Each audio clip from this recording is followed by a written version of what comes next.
Hello, I'm Marvin. And tonight is a very, very special night.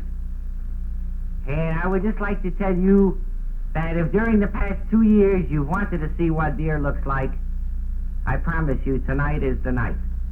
Because tonight is our last appearance, Shorty's, Dear's, and mine, on good old Shakaroo Theater. And 2 years ago we made a promise that on our last appearance here we would show what Dear looks like. And so tonight, we will show her. If you know of anyone who wants to see what Dear looks like, call them and tell them that tonight is the night. Now, whether we're here from now on or not doesn't really matter, because on television screens everywhere, you'll be seeing this sort of thing. It's really a shock. Well, I thought because it's our last appearance here, our last show, even though the cartoons will still be shown, that we ought to have a different type of show tonight. Oh, yeah? I mean, in addition to showing Shorty what he is, what he looks like, and showing your face and everything, something real different, you see? So we will have something real different tonight. Hey, you know, earlier today we said that after 2 years, Shorty and Dear and I are going to be leaving you. And that means you can't be an idiot all your life, you know?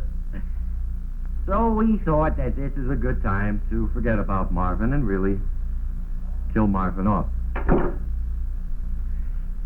And living like normal people means, thank you, Genghis brothers.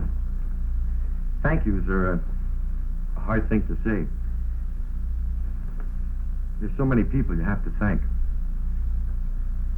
At Shock Theater, we met quite a bunch of people. The people who are directly responsible for putting us on the air. The directors, dear friend Dick Locke, Richie Victor, and our very good friend who directed tonight's show, Dick Dumont. Thank you very, very much. And sitting right next to our directors, our technical directors, Chuck Kaiser started with us on Shock Theater. And dear old Cliff Vogel is doing the job right now. Do I look good, Cliff?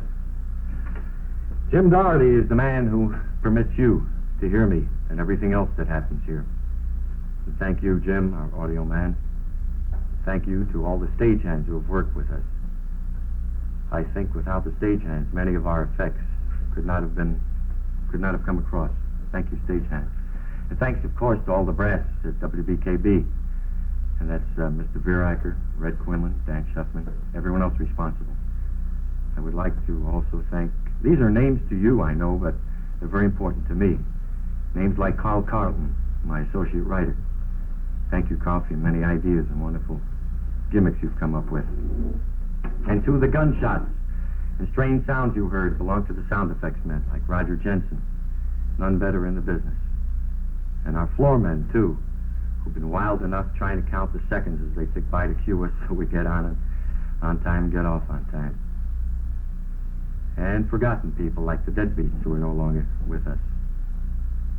And Orville, played by Ronnie Bourne. And Shorty, Big Shorty, Bruce Newton. Bruce? This is Bruce Newton. I've been asked so many times how tall you are, Bruce. And I must admit he's 4 feet 6 in his stocking. But he is wearing a mask.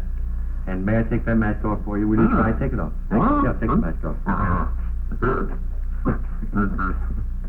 Here, let me help you. Let's see if we can just rip it right there. There we go, Bruce. There we go.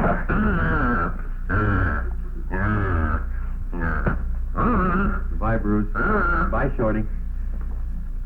One of the nicest people in show business, Bruce Newton. And then there's the young lady whom I married to, whose face has never been seen. And this is Dear. Honey? Hi.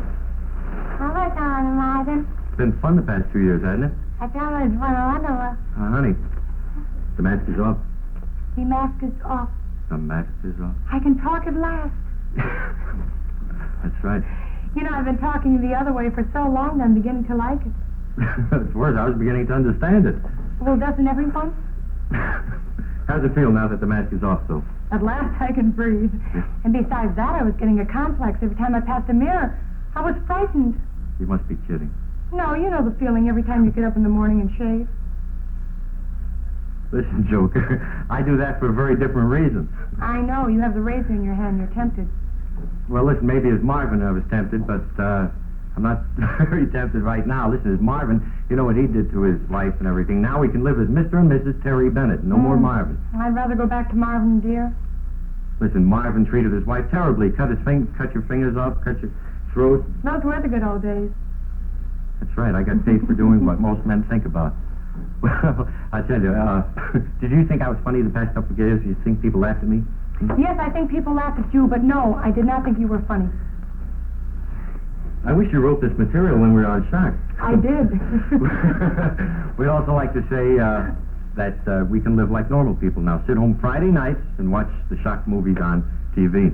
Oh, heavens, no, I'd never do that. Why not? I'd be frightened. Come on, dear. It's getting late. Is it over? We'd like to thank you so very much for making us what we were. It's been the happiest 2 years of our life. Thank you very much. Goodbye.